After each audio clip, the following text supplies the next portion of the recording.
ಉತ್ತರ ಕರ್ನಾಟಕದ ಹೆಮ್ಮೆಯ ರೈತ ಧ್ವನಿ ಟಿವಿ ಚಾನೆಲ್, ಬೆವರಿಗೊಂದು ಭರವಸೆ.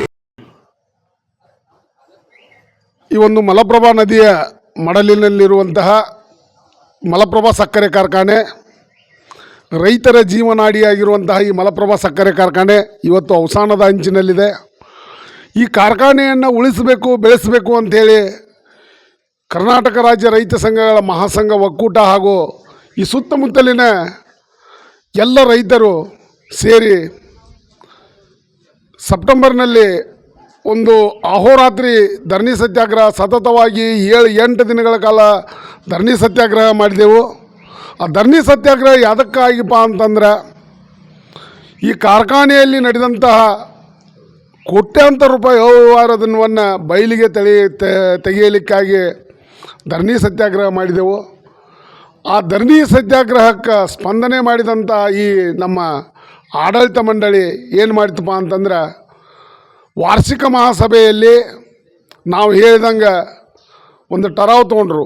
ಅತಿ ಶೀಘ್ರದೊಳಗನೆ ಇದನ್ನು ತನಿಖೆ ಮಾಡಿಸ್ತೀವಿ, ತಪ್ಪಿತಸ್ಥರ ವಿರುದ್ಧ ನಾವು ಕ್ರಮ ಕೈಗೊಳ್ತೀವಿ ಅಂತೇಳಿ 3 ತಿಂಗಳು ವಾಯ್ದೆ ತೊಗೊಂಡ್ರು. ಇವತ್ತಿಗೂ ಕೂಡ 6 ತಿಂಗಳು ಕಳೆದು ಹೋಯಿತು, ಕಬ್ಬಿನ ಹಂಗಾಮ ಮುಗಿದೋಯ್ತು. ಆದರೂ ಕೂಡ ಇವತ್ತಿನವರೆಗೆ ಯಾವುದೂ ತನಿಖೆನ ಇವರು ಮಾಡಲಿಲ್ಲ. ಇವರು ತನಿಖೆ ಮಾಡೋದು ದೂರ ಉಳಿತು. ತಮಗೆ ಹೇಳ್ಬೇಕಂದ್ರೆ ತನಿಖೆ ಮಾಡೋದು ದೂರ ಉಳಿತು. ತನಿಖೆಗೆ ನಾವಾಗಿನ ಬೆಂಗಳೂರು, ಬೆಳಗಾವಿ ಎಲ್ಲ ಕಡೆ ನಾವು ಅಡ್ಡಾಡಿ ಮೇಲಾಧಿಕಾರಿಗಳಿಗೆ ಇವರು ಮಾಡಿದಂಥ ಅವ್ಯವಹಾರದ ಬಗ್ಗೆ ತಿಳುವಳಿಕೆ ಕೊಟ್ಟರೂ ಕೂಡ ಇವರು ಮೇಲಾಧಿಕಾರಿಗಳ ಹತ್ರ ಹೋಗಿ ಅದನ್ನು ಸ್ಟಾಪ್ ಮಾಡುವಂಥ ಕೆಲಸ ಮಾಡ್ಯಾರ. ಅದು ದಾಖಲೆ ಸಗತ್ತು ನಮ್ಮ ಹತ್ರ ಅದಾವೆ. ಹಿಂದಾದ ಮಾಡೋದ್ರಿಂದ ಉಳಿಸ್ಬೇಕಂತ ಇವ್ರದ್ದು ಯಾರ್ದು ತಲೆ ಒಳಗಿಲ್ಲ. ಈ ಫ್ಯಾಕ್ಟ್ರಿ ಕಬಳಿಸಕ್ಕೆ ನಿಂತಿದ್ದಾರೆ ಇವರು. ಅದಕ್ಕಾಗಿ 30ನೇ ತಾರೀಕಿನ ಒಳಗೆ ದಯವಿಟ್ಟು ತಾವುಗಳು ರೈತರ ಸಂಪೂರ್ಣವಾದ ಎಲ್ಲ ಬಿಲ್ಲನ್ನು, ಹಳೆ ಬಾಕಿ 394 ಆಮೇಲೆ ಈ ವರ್ಷದ ಬಿಲ್ಲನ್ನು ಮತ್ತು ತನಿಖೆಗೆ ಆದೇಶ ಮಾಡುವುದನ್ನು, ಈ 3 ಮಾಡಿದರೆ ನಾವು ಪ್ರತಿಭಟನೆ ಮಾಡಲ್ಲ.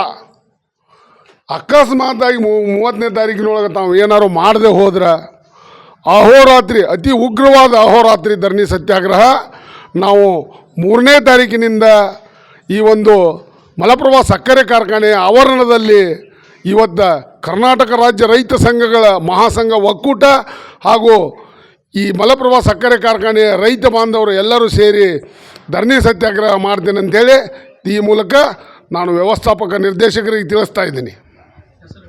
ಬಸನಗೌಡ ಪಾಟೀಲ, ಕರ್ನಾಟಕ ರಾಜ್ಯ ರೈತ ಸಂಘಗಳ ಒಕ್ಕೂಟದ ಕಾರ್ಯಾಧ್ಯಕ್ಷರು ಹಾಗೂ ಈ ಸಂಸ್ಥೆಯ ಸದಸ್ಯರು.